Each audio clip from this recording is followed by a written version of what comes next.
안녕하세요. H성형외과 백정환입니다.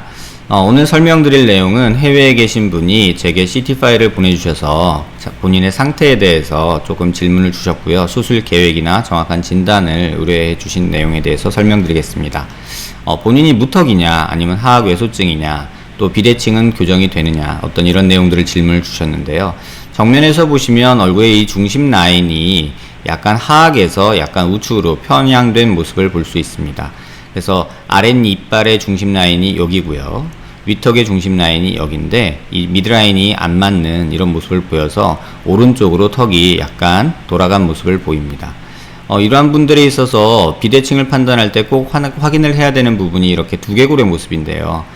우측이 전반적으로 다 작아서 이 후두부에서도 좌측에 비해서 우측이 돌출이 조금 적은 양을 확인할 수 있습니다. 또 이렇게 턱 끝의 중심과 이 하악각의 길이를 보면 이쪽에 이 면의 길이가 이쪽 하악 체부의 길이보다 우측이 조금 더 짧은 모습이 관찰이 됩니다. 측면 모습에서 보시면 실제 환자의 얼굴 모습을 보시면요.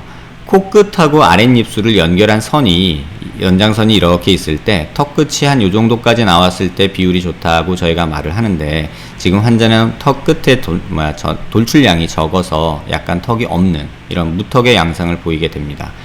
여기서 꼭 제가 지적하고 넘어가고 싶은 부분이 있는데요. 환자의 그 비대칭이나 어떤 무턱 이런 것들을 판단할 때 이 부위를 꼭 참고했으면 하는 생각이 듭니다. 지금 이 환자의 경우에서도 조금 화면을 조정하면요. 정면에서 볼 때는 그냥 턱이 있다.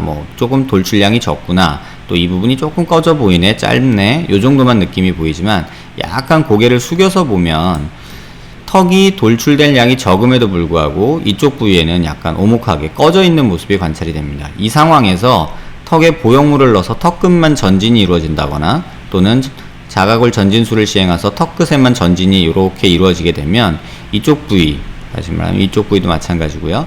함몰이 조금 더 과장되는 모습을 보이게 됩니다. 이러한 환자에서 턱과 뼈의 모습을 오버랩 시킨 모습을 보시면요. 이렇게 됐을 때 턱이 전진이 되면 이쪽 라인이 절골이 돼서 앞으로 나오게 되면 이 피부 표면에서 보이는 이 하얀 선이 앞으로 나오게 됩니다. 그리고 또 이쪽에 2차각이 생겨서 2차각을 조금 제거해 주게 되면 이쪽엔 함몰이 더 과장되게 되죠. 따라서 정면 모습에서는 오히려 이 측면이 이 하악 체부의 모습이 더 함몰이 생긴 듯이 보이게 되고 전진술이나 보형물 수술로는 측면 모습에서의 이런 프로파일이라고 하는데요. 이 부분만 개선이 되는 효과가 생기게 됩니다. 많은 무턱 수술이나 하악 외소증 환자의 수술 결과 사진을 보실 때 대부분 다 이렇게 측면 모습을 보여주실 텐데요. 사실 정면 모습도 무시할 수 있는 부분은 아니라고 생각합니다. 측면에서 분명히 보형물이 들어가거나 자각골 전진술이 일어났을 때 이 턱선의 개선 효과는 분명히 있지만 정면이나 약간 고개를 숙인 모습에서는 아까 말씀드린 대로 이 부위의 함몰이 은연중에 많이 괴롭히게 되는 경우가 많은 것 같습니다. 이 환자에서 그래서 적절하게 저희가 진단을 한다면 하악이 왜소하다라고 말하기는 조금 어려운 점이 있습니다. 그러니까 하악 왜소증이라고 진단하기에는 조금 어려움이 있지만 그렇다고 단순히 무턱이라고 판단하기에도 조금 아쉬운 점들이 몇 가지가 있습니다. 제가 항상 턱을 판단할 때 이 턱의 상하 길이와 여기서부터 여기까지의 앞뒤 길이를 말씀을 드리는데요. 이 상하 길이가 턱끝 전진술을 못할 정도로 짧은 정도는 아닙니다. 하지만 분명히 짧고요. 그래서 이 턱뼈가 이만큼 선에서 전진이 이루어진다면 이쪽에 이러한 계단 현상이 생기게 됩니다. 그러면 그 계단 현상을 없애기 위해서 여기를 또 추가적으로 절제를 하게 되고요. 그랬으면 아까 말씀드린 정면이나 측면, 고개를 숙인 모습에서 이쪽 부위에 함몰이 더 과장이 되죠. 하악 외소증을 일반적으로 진단할 때는 이 길이가 짧은 경우를 특징적으로 하는데요. 또는 하악 과두의 길이가 짧거나 하악각이 약간 후방으로 위치하거나 이 오클루잘 플레인이라고 하는데요. 교환면 자체가 굉장히 가파르게 만들어지는 경우가 있습니다.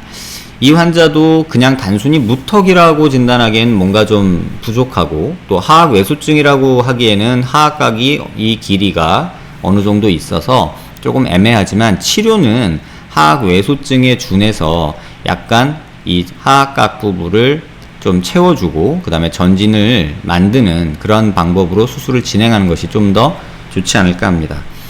이 환자에서 하악 부분만 조금 더 분리를 해서 보면요, 제가 미리 좀 작업을 해놨는데요, 이 부분을 조금 이렇게 하악만 분리해서 좀 보겠습니다.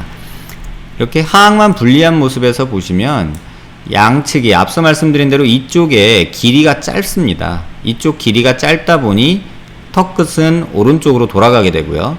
또 하악 과두에서 하악각까지 내려오는 이 곡선이 약간 수직에 가까운 반면에 약간 긴 쪽은 이렇게 기울어진 모습이 좀 관찰이 됩니다.